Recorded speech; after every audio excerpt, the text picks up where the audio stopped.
Bob Iger had known George Lucas for a long time. They first met in the early 90s when George Lucas was pitching a show called The Young Indiana Jones Chronicles to ABC.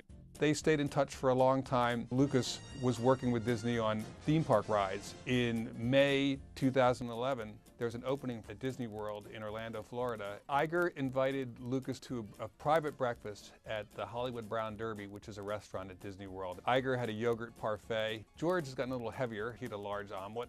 They exchanged some small talk, and then Iger just came out with it and asked him, have you ever thought about selling your company? Lucas said, I'm not ready to pursue that now, but if I am, or when I am actually, I'd love to talk to you. Lucas was conflicted about selling. He wanted to retire, but he was giving up creative control to his universe. Before he even went back to Iger, he started basically working on the next Star Wars trilogy,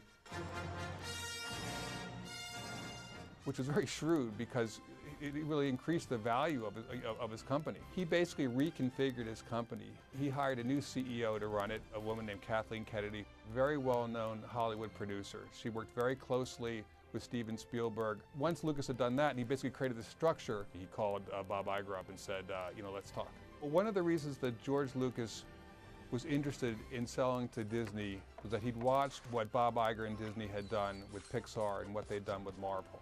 Disney bought both those companies, but they kept the creative teams in place. But it really wasn't until he saw everything in writing that he even turned over the treatments to the next 3 Star Wars movies.